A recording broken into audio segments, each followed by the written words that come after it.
યુદ્ધ કર, અને યુદ્ધ કરવાનો આરંભ કરે છે.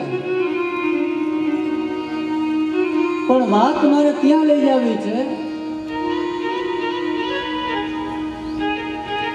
ત્યાં જસાપર ગામ સમસ્ત ભેગું મળી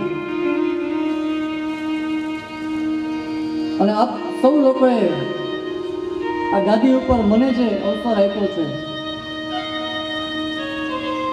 મારી કેસટ તો ઠીક, એમ તો નથી પૂછ્યું તને કેસટ છે કે નહીં, એમ તો નથી પૂછ્યું, પણ મને આમાંથી એકેવાર એવો ફોન ન થયો કે તમે કેટલું ભણ્યા,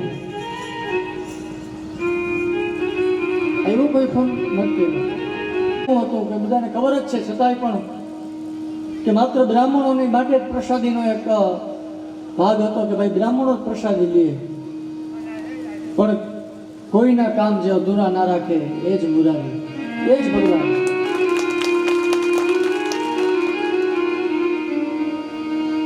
અને સવારમાં પૂરમાં તો હજી મેં સંધ્યા વંદના કરી અને હજી જરાક હું જ્યાં હાથમાં પુસ્તક લઉં, જ્યાં ભગવાનનો આભાર વ્યક્ત સવારે કરવા જ્યારે જાઉં સંધ્યા કરીને, ત્યાં તો ભાઈ આવ્યા. અને ભાઈનું નામ શું છે? ભાઈનું નામ ગોવિંદભાઈ, રોહિતભાઈ. રોહિતભાઈ પછી એના પિતાજીનું નામ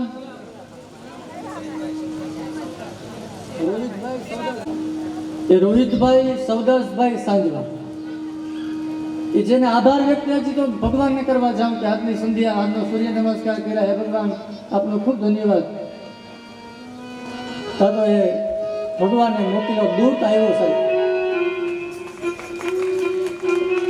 અને જાહેરાત કરી કે શાસ્ત્રીજી આ ખાલી જસાપર નહીં પણ બાજુમાં જેટલા જ ગામ છે, કલાણપર, લીઓ, ગમે એ ગામ, મને આજુબાજુના બહુ ગામના નામે નથી આવડતા, એક કલાણપરનું નામ આવડે છે અને એક મોડપરના પેડા બહુ વખણાય એટલે મોડપરનું નામ આવડે. એટલે આ જેટલા ગામવાળા જ્યારે આવવું હોય ત્યારે એ બધા જ માટે પ્રસાદીનો આખો જે ભાગ છે એની જવાબદારી હું લઈ લઉં છું. એટલે સરસ મજાની વાત. ભગવાન દ્વારકાધીશ ભગવાન એમના પરિવાર અને એમના ઘરની અંદર કાયમના માટે અન્ન અને ધનના ભંડાર એ ભરતા રહીએ, કોઈ ખૂટે નહીં. અને શાસ્ત્ર તો અમારા ગુરુજી એમ કહેતા કે વયે કૃતે વર્ધયસ્વ લક્ષ્મી, કે લક્ષ્મીના પ્રકારો 3 છે: દાન, ભોગ અને નાશ. જો પૈસાવાળા હોય ને, આપણે પૈસાવાળા હોય, આપણી પાસે ધન હોય, તો એ ધનના જવાના 3 રસ્તા છે. એ 3 રસ્તા કયા? પેલા દાન. પેલામાં પેલો રસ્તો છે એ દાન છે. કારણ લક્ષ્મીજી મને તમને ભગવાને કોઈને આપવા માટે સમર્થ બનાવ્યા હોય તો એ લક્ષ્મીજીનું આપણે દાન કરી શકીએ. પછી બીજું છે ભોગ. એ લક્ષ્મીજીનો હું અને તમે ભોગ ભોગવી શકીએ. અને એ દાન ના થાય, એનો ભોગ પણ ન ભોગવાય, તો છેલ્લો રસ્તો શું છે ખબર છે? અન્યાયો ઉપાર્જિતમ દ્રવ્યમ દસ વર્ષાણિ તિષ્ઠતિ પ્રાપ્તે એકાદશે વર્ષે સમૂલં વિનાશ્યતિ. જો લક્ષ્મીજીનો દાન ન થાય, જો લક્ષ્મીજીનો ભોગ ભોગવી ન શકાય તો છેલ્લે નાશ. એ લક્ષ્મીજીનો નાશ થાય અને થાય.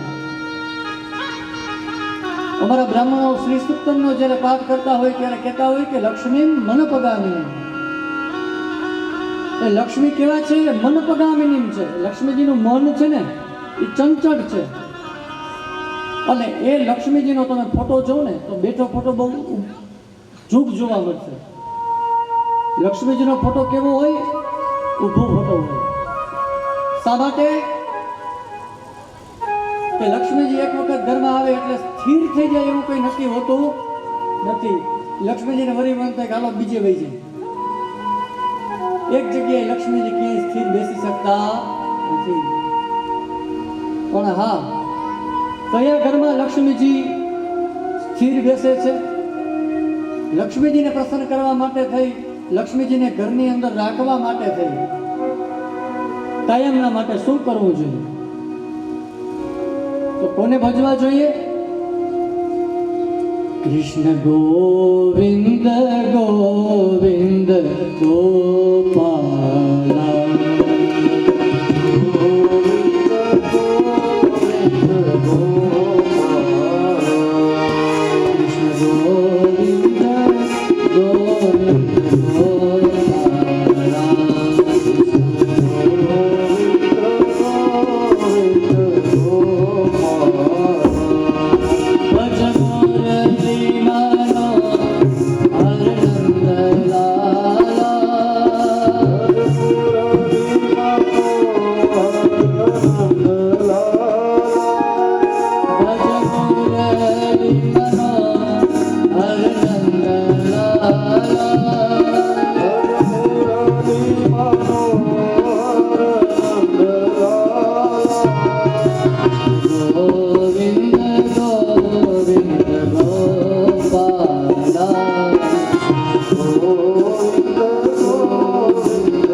तालियों के साथ गाइए.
તો એવા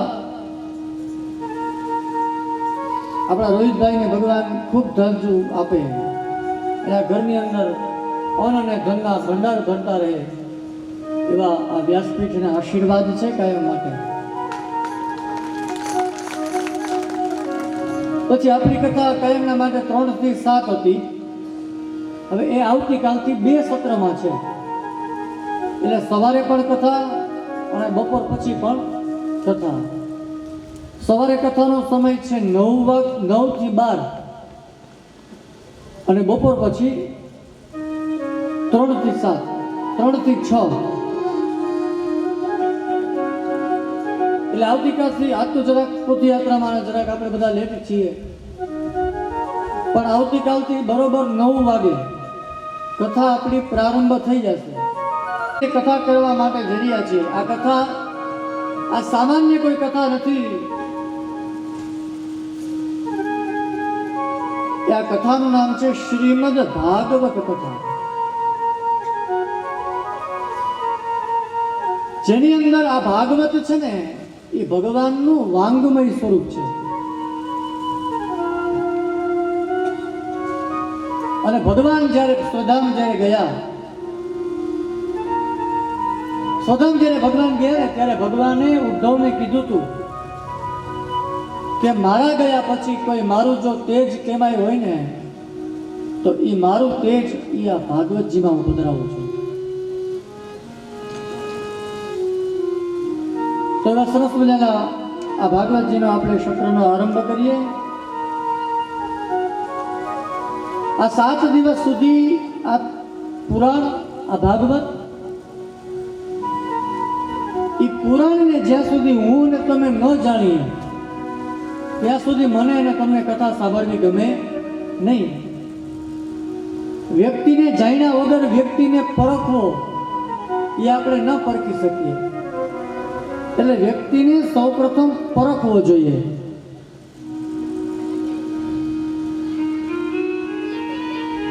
એટલે આ ભાગવત શું છે, આ ભાગવતની રચના કોની કરી છે, આ ભાગવતજી કોણ સંભળાવે છે, આ ભાગવતજી કોને સંભળાવે છે, કઈ જગ્યાએ ભાગવતજી થાય છે, શા માટે ભાગવતજી થાય છે, આ બધા જ પ્રશ્નો ના જવાબ જ્યાં સુધી મારા અને તમારામાં ન આવે ત્યાં સુધી આ ભાગવત સાંભળવાનો પણ આપણે મજા ના આવે. એટલે આ ભાગવત શું છે એ પેલા જાણવું પડે. અને જાણ્યા વગર કોઈ વિષયમાં મારી અને તમારી પ્રીતિ થઈ શકે નહીં. એટલે તુલસીદાસજી રામાયણની અંદર લખે છે, જાને બિનુ ન પરતી, જાને બિનુ હોય પરતી, જાને બિનુ ન પરતી,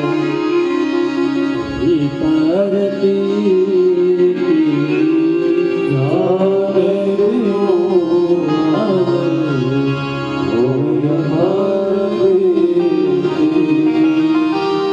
બિનુ પરતી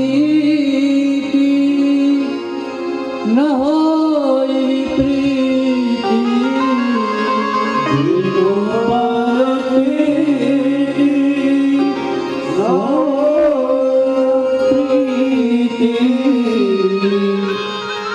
બિનુ પરતી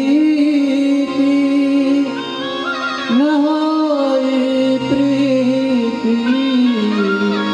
જ્યાં સુધી આપણે કથા સાંભળીએ, ગામની અંદર કોઈ વ્યક્તિ નવો રહેવા આવ્યો હોય તો એ વ્યક્તિને ઓળખીએ નહીં જ્યાં સુધી, ત્યાં સુધી મને અને તમને એમાં ભાવ ન જાગે. એ વ્યક્તિને પહેલા ઓળખી લેવો. તો એ ભાગવત કથા હું તમે 7 દિવસ સુધી સાંભળવાના છીએ. આ ભાગવતી શ્રી શું ફળ મળે છે એ ફળ આપણે બધાએ સાંભળવાનું છે. આ ભાગવતજી છે ને એ ઔષધિ છે. શું છે? ઔષધિ.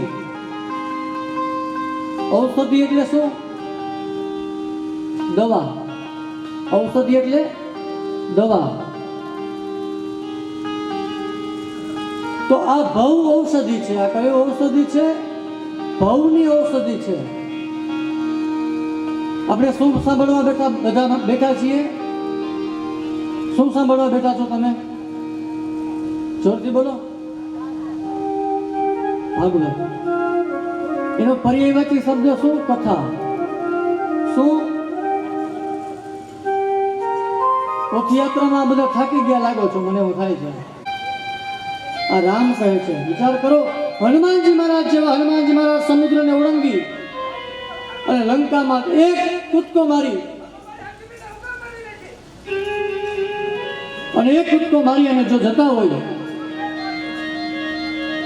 એ લંકાની અંદર જો એક કૂદકો મારી અને પૂગી જતા હોય તો રામની અંદર એવી તાકાત નહીં હોય સાહેબ?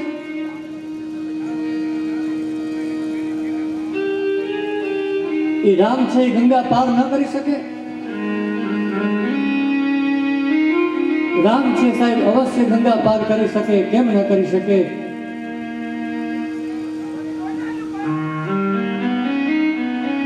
પણ રામ છતાંય કેવટને કહે છે કે હે કેવટ, હે ભાઈ, જો આ ભગવાનની કૃપા છે. જે કેવટ જે ગામની અંદર રહે છો એ ગામના રાજા પાસે આગલા દિવસે કેવટ જાય છે, રાત્રિના સમયમાં રામાયણ બતાવે છે. અને રાજા પાસે કેવટ ગયા અને કેવટે કીધું કે હે રાજન, યાદ છે મારું એક વચન તમારી પાસે લેવાનું બાકી છે અને આજે ટાણું આવી ગયું છે, વચન આપો. અને રાજા કહે છે કે કેવટ ભાઈ, આજે તું તારું વચન માગી લે, બોલ તારું વચન. અને ત્યારે કેવટ કહે છે, શું વચન માગે છે? હે રાજન, આવતીકાલે સવારે મને ખબર છે રાજા રામ આવવાના છે અને રામને ગંગા પાર કરવી છે. પણ હે રાજા, મારી ઈચ્છા એવી છે ને કે આવતીકાલનો સવારનો સૂર્ય ઉગે અને એ ગંગાના કિનારાની અંદર, આખા ગંગાની અંદર બીજા કોઈની નાવ ના હોવી જોઈએ, ખાલી માત્ર ને માત્ર મારી એકલાની જ વહાણ હોવી જોઈએ. આવું કેવટ માગે છે રાજા પાસે. અને કેવટ કહે છે, હે રાજા, વરદાન આપો મને. રાજા વરદાન આપે છે કે જા કેવટ, આવતીકાલે સવારે માત્ર ને માત્ર તારું જ વહાણ.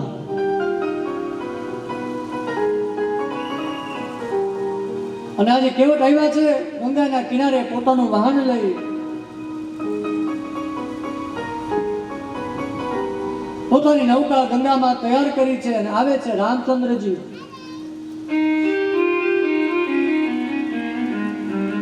રામ આવ્યા, લક્ષ્મણ સામુ રામ જોવે કે લક્ષ્મણ કંઈક કરો, ગંગા પાર કરવી છે. અને લક્ષ્મણની નજર છે પેલા કેવટ ઉપર જાય છે. લક્ષ્મણ કહે કે હે કેવટજી, પધારો, અહીંયા આવો. કેવટ આવ્યા. લક્ષ્મણજી કહે કે હે કેવટ, મારું નામ લક્ષ્મણ છે અને આ મારા સ્વામી, એનું નામ છે રામ. મારા ભાભીનું અપહરણ છે, લંકાપતિ રાવણ કરી અને ચાલ્યો ગયો છે. અમારે આ ગંગા પાર કરવી છે.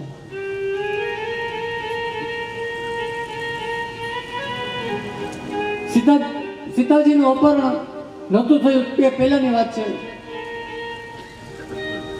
સીતાજી, લક્ષ્મણજી અને રામજી એ નૌકા પાસે આવી અને કેવટને કહે છે કે હે કેવટ, આ ગંગા પાર કરાવો. ત્યારે કેવટ કહે છે કે ગંગા તો પાર કરાવું, પણ એક શરત.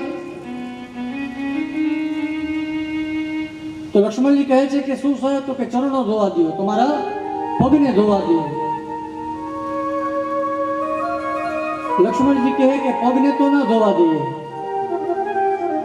તમારે જે તમારું મહેનતાણું થતું હોય, જે તમારો પૈસા ધન જે થતું હોય તમે લઈ લેજો, પણ ચરણો તો તમને ન જ ધોવા દઈએ. પણ કેવટ કહે છે કે જો તમે તમારા ચરણો ન ધોવા દો તો હું ગંગા પાર કરાવું નહીં. ગંગા પાર કરવા માટે ના પાડી કેવટે. અને આજે રામ છે એ ગંગા પાર કરવા માટે થઈ અને કેવટને આજીજી કરે અને અંતે રામ છે માની ગયા.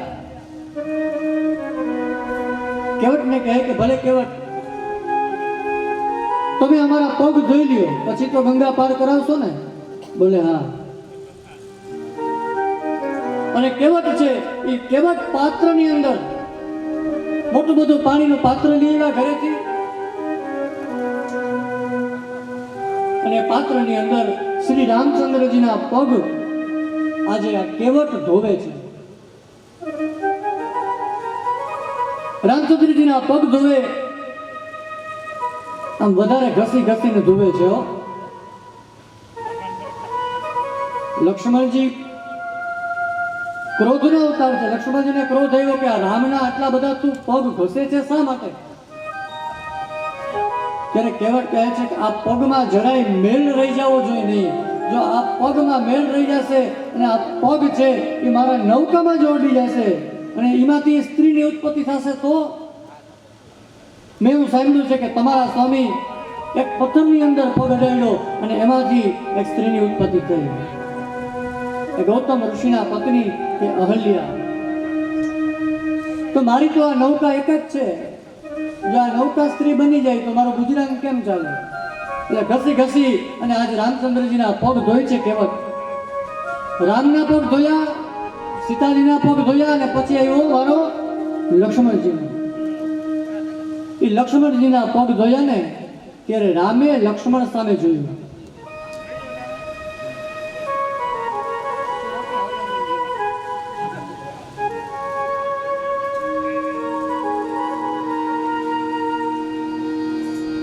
લક્ષ્મણજી સામે જોયું અને રામ કહેવા માંડે કે હે લક્ષ્મણ, યાદ છે આ શું કામ પગ ધોઈ છે?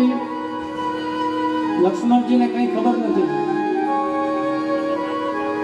અને રામ કહે છે કે આ કહેવત તમે અને હું આપણે ત્રણ જણા સમુદ્રમાં રહેવાવાળા છીએ. આદિનારાયણ હું જ્યારે શેષની સયામાં સમુદ્રમાં સૂતો હોઉં, એક સમયે આ કેવટ છે ને એ કાચબો હતો અને લક્ષ્મણજીને કહે છે કે લક્ષ્મણજી તમે શેષ હતા અને આપણે ત્રણેય જણા સમુદ્રમાં રહે, પણ ભર સમુદ્રની અંદર આ કાચબો છે એ શેષને લક્ષ્મણજીને કહે છે કે તમને જે અડવા આવે ને તમે વળી ફેણ મારો અને કાચબો દૂર થઈ જાય. એ ખરેખર કાચબો મને અડવા આવે પણ હજી તો મને અડવા જાય તો તમે ફેણ મારી અને વળી કાચબાને દૂર ધકેલી જાય. અને લક્ષ્મણજીને કહે છે કે રામ, એ આ કોઈ કાચબો નહીં, આ એક કેવટ છે. મેં વરદાન આપ્યું તો સમુદ્રમાં કે આજે તું મને અડી ન શક્યો તો વાંધો નહીં, પણ જા, હું તને વરદાન આપું છું કે મારો જ્યારે રામા અવતાર થશે ને ત્યારે મને અડવાનું તો નહીં પણ સ્વયં તું મારા પગ ધોઈશ. અને આજ કેવટ છે એ પગ ધોય છે રામના. એટલે પછી તો એ નૌકાની અંદર રામચંદ્રજીને બેસાડવામાં આવ્યા, સીતાજીને બેસાડવામાં આવ્યા, લક્ષ્મણજીને બેસાડવામાં આવ્યા અને હવે કેવટ ધીમે ધીમે ધીમે ધીમે ધીમે નૌકા ચલાવે છે, આખી વહાણ છે એ ચલાવે છે. પણ થોડીક વાર થયું એવું કે નૌકા જ્યારે કિનારો નજીક આવ્યો, નજીક કિનારો જ્યારે આવે ને તો વળી કેવટ છે એ નૌકાને આમ ઘુમાવી દીધી, વળી રાઉન્ડ મારાવે. લાવ 2 વખત થયું, 3 વખત થયું. લક્ષ્મણજીને ક્રોધ આવ્યો અને કેવટને કીધું કે હે કેવટ, ગંગા પાર કરવી છે, કિનારો સામે દેખાય છે, કિનારા પાસે તમે લઈ પણ જાઓ છો તો વળી પાછો રાઉન્ડ મારવાનો મતલબ શું?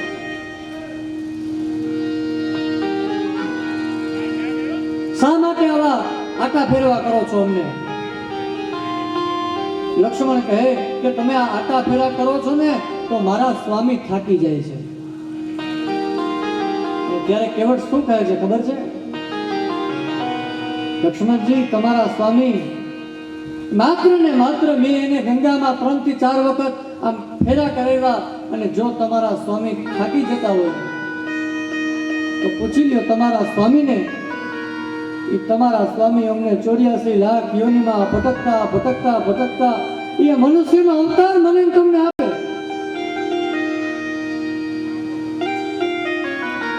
મનુષ્યનો અવતાર મળી જાય, મૃત્યુ થાય, વળી 84 લાખ યોનિમાં ફેરા. હે લક્ષ્મણ, તમારા સ્વામી જો 1-2 ફેરામાં થાકી જાય તો અમે તો આ 84 લાખ યોનિમાં ભટકીએ છીએ, અમે નહીં થાકી જતા હોય? અને આ વાત રામને હૃદયમાં બેસી ગઈ છે.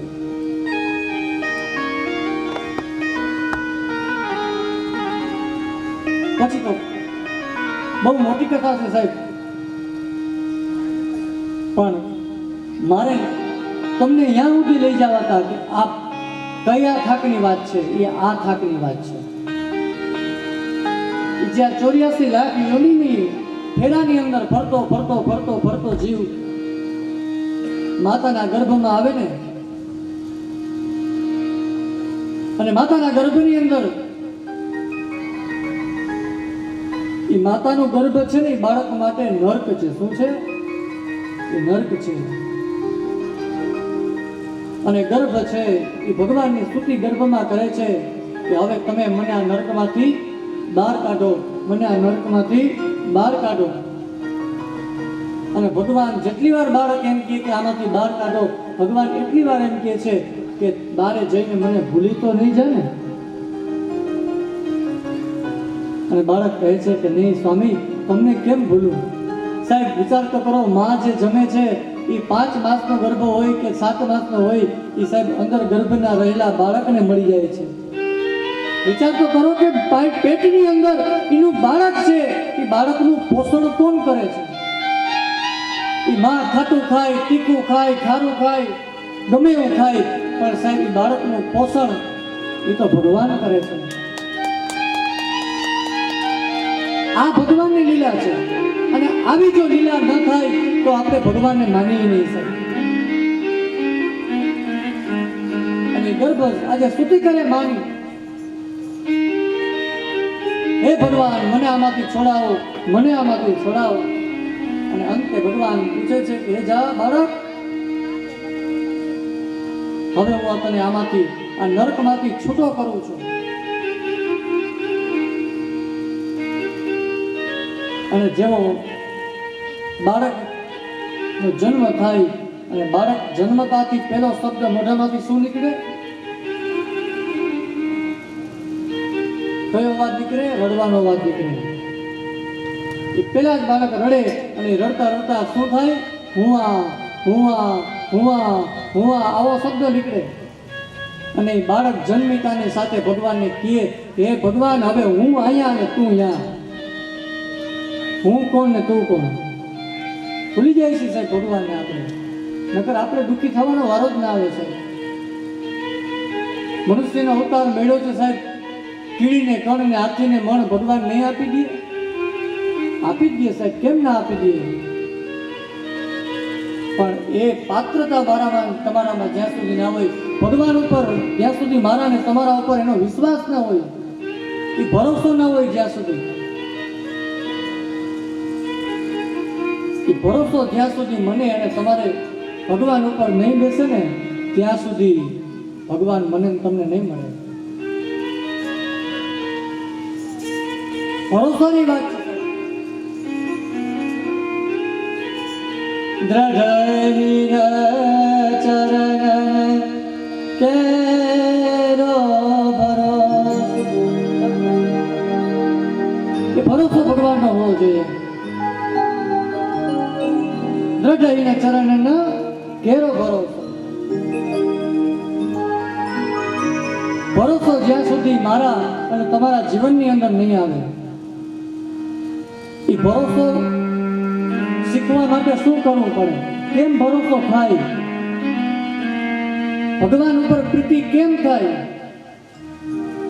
એ જો શીખવું હોય ને તો એ મારે અને તમારે મીરાબાઈનું જીવન ચરિત્ર સાંભળવું.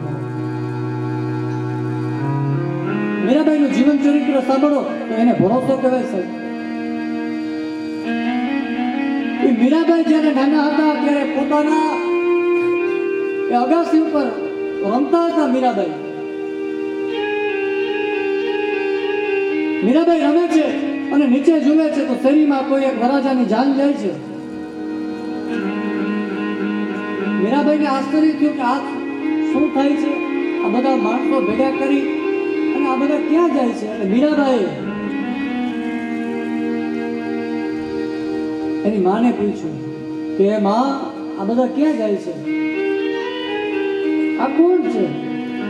આ શું કામ ભેગા થયા છે? ત્યારે એની માએ કીધું કે જો આ બધા લોકો છે ને એ બધા જાનમાં જાય છે. અને પેલો જે ઓલો ઘોડામાં બેઠો છે ને એ મૂર્તિઓ છે. મીરાબાઈ કે અચ્છા એ મૂર્તિઓ છે? તો કે હા. મીરાબાઈ માને કે મારો મૂર્તિઓ કોણ? મારો વર કોણ? હવે મીરાબાઈ નાના હતા, શું ખબર હોય? અને મીરાબાઈના માતાએ પોતાના મંદિરમાંથી ગિરધર ગોપાલની મૂર્તિ હાથમાં લીધી અને મીરાબાઈને આપી કે આ તમારા વર. આ તમારા સ્વામી છે આજે. અને મીરાબાઈને આ મગજમાં ખૂચી ગયું છે કે આજ મારા સ્વામી, આજ મારો વર. જ્યાં જ્યાં મીરાબાઈ સાહેબ ગિરધર ગોપાલની મૂર્તિ લઈને જાય, પછી તો સમય વીત્યો અને મીરાબાઈના લગ્ન થયા. અંત સમય સાહેબ વિચાર કરો, મીરાબાઈએ ઝેર પણ પીધું છે. એ ઝેર પીતા એ ભગવાનને યાદ કરે અને એ ઝેર પણ અમૃત બની જાય. મીરાબાઈ મોટા થયા અને પોતાના જિંદગીથી મીરાબાઈ આ થાકી ગયા છે કે હવે મારે રહેવું નથી, મેવાડમાં હવે રહેવું નથી, આ રાણા પાસે હવે રહેવું નથી. એટલે આજ મીરાબાઈ કોઈને ખબર ન પડે એ પ્રમાણે મીરાબાઈ રાતોરાત મેવાડ છોડી અને આજ મીરાબાઈ દ્વારકાધીશના મંદિર પાસે આવી અને બેસી ગયા છે.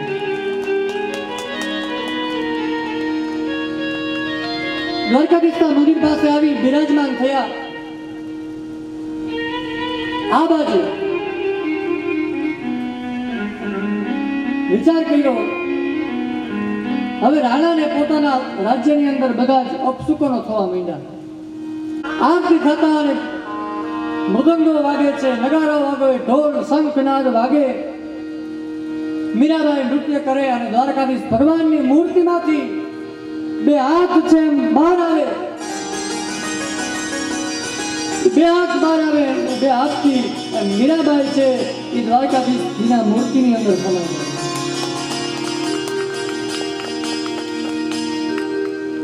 આ ભરોસો, કેવો ભરોસો હતો મીરાબાઈને?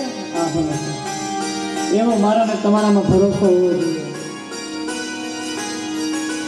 અને ભરોસો હોય એટલે ભગવાન મને અને તમને મળે છે. શા માટે ન મળે સાહેબ?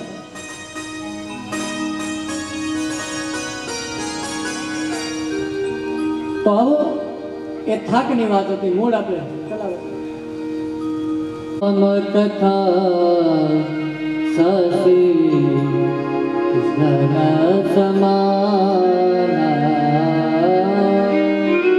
શ્રી રામ જય જય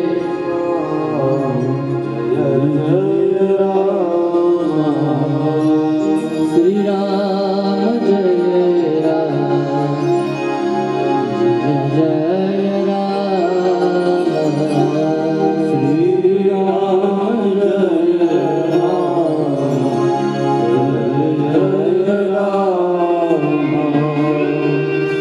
બહુ ઔષધિમાંથી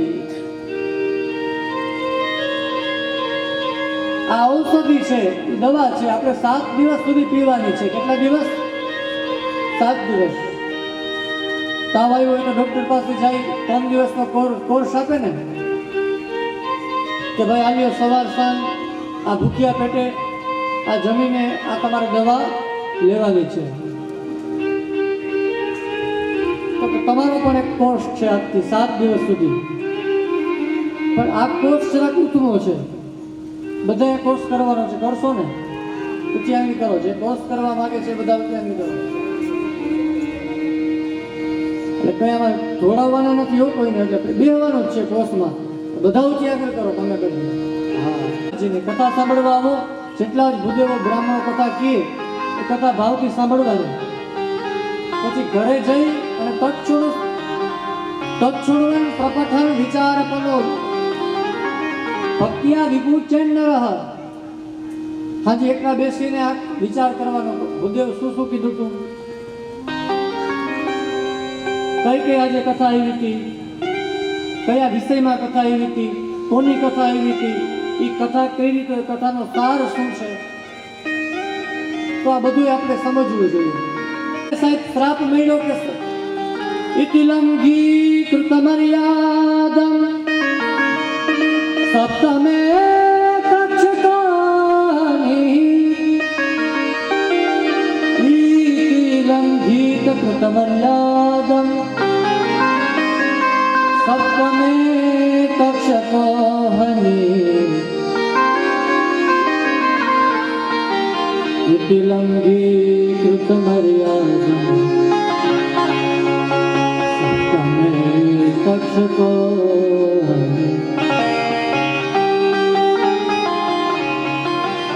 બ્રાહ્મણ પુત્રને હાથમાં જળ લીધો ને પરીક્ષિતને શ્રાપ આપ્યો કે મારા પિતાના ગળામાં જે કોઈ મરેલો સર્પ નાખ્યો છે એને આજથી 7મા દાડે તક્ષક નામનો નાગ આવીને કરડશે અને મૃત્યુ થશે. ગંગીના નદીના જળના આ સંકલ્પ કર્યો. ખબર પડી પરીક્ષિતને કથા આગળ આવશે આવતીકાલે આ કથા. પણ ખબર પડી પરીક્ષિતને કે મારી પાસે હવે 7 જ દિવસ છે. હવે શું મારે કરવું શું? અને પરીક્ષિત બધું છોડી અને જાય છે ગંગાના કિનારે. ગંગાના કિનારે પરીક્ષિત રાજા આવે અને બધા પૂછે છે કે જે માણસનું 7મા દિવસે મૃત્યુ હોય એને શું કરવું જોઈએ? તો કોઈ જવાબ દેવા માટે તૈયાર નથી. કોઈ એવો વક્તા નથી કે એનો જવાબ આપી શકે. તો કથા બહુ લાંબી છે. પછી તો સુખદેવજી મહારાજ આવે છે. કથા પરીક્ષિત મહારાજ કહે છે કે 7 દિવસ છે.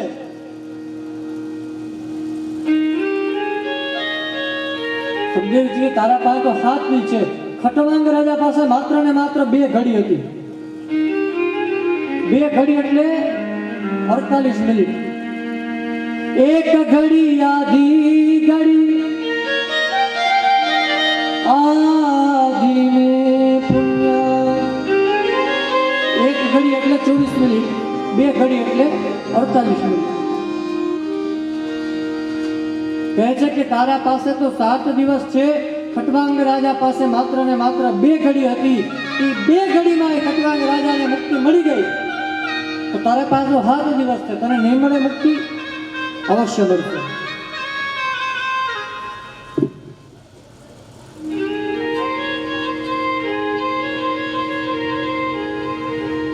પણ સ્વર્ગની અંદર દેવતાઓને વિચાર આવ્યો, ઇન્દ્રાદિક દેવતાઓને, કે ગંગાના કિનારે આનંદ નામના તટ ઉપર આજે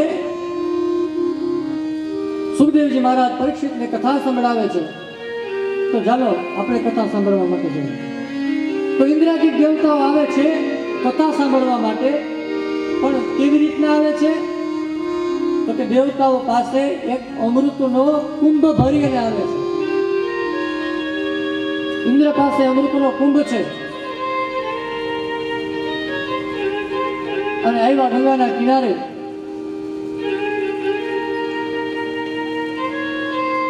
ગંગાના કિનારે આવી અને સુખદેવજી મહારાજને કહે છે કે હે સુખદેવજી મહારાજ,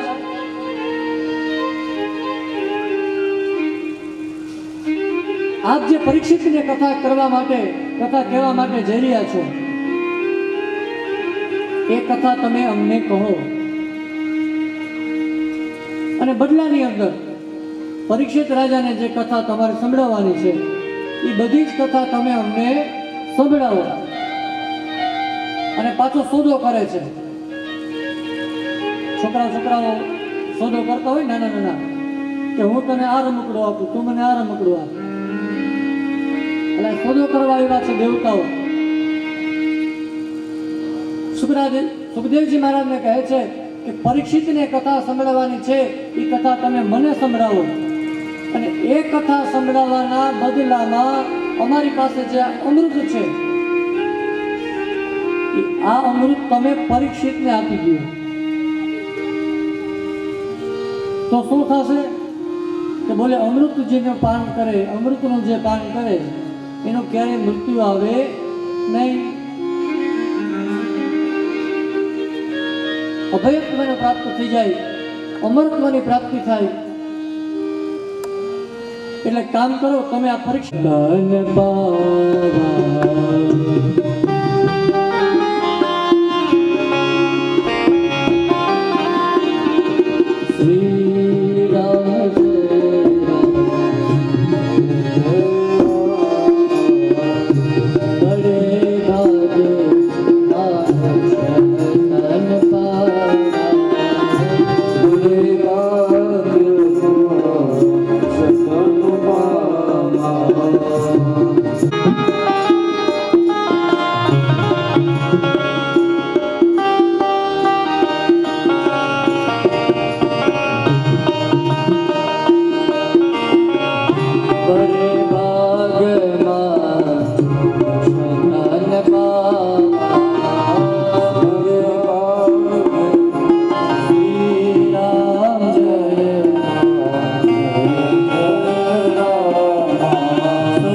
આવતીકાલેથી બેસવાની છે એટલે નોકરી કરું છું એટલે 7 દિવસ સુધી નોકરીમાં રજા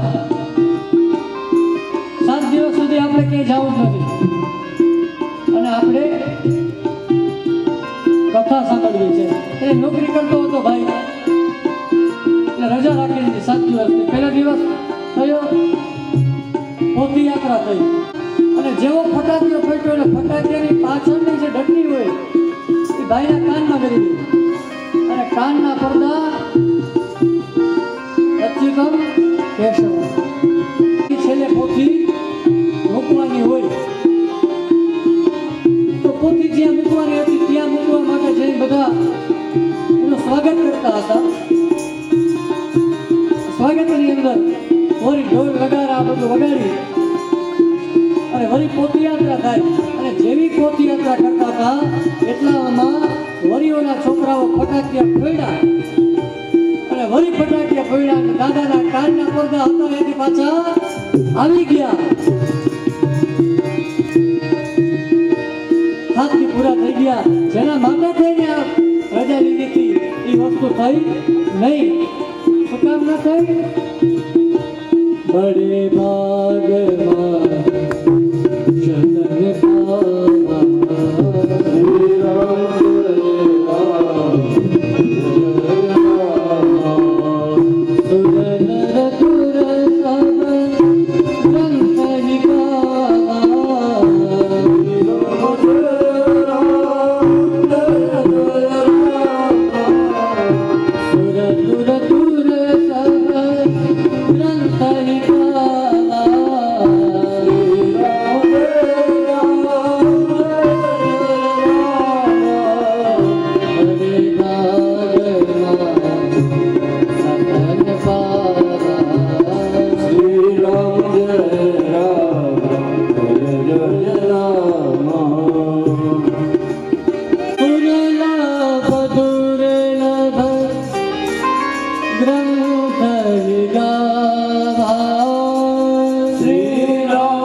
बड़े भाग नशतन पावा सुरलभ दुर्लभ ग्रंथ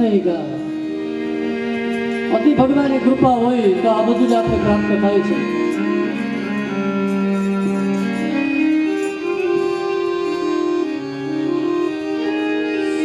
बधा बेनो पानी पी लीए, बधा पानी पी लीए, त्या सुधी आपणे भगवाननुं नाम हरिनाम संकीर्तन बधा આજે ભગવાન પોથી પધરામણી થઈ છે એટલે જરાક ભગવાનનું સ્વાગત કરીએ આપણે બધા એટલે બધા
સભા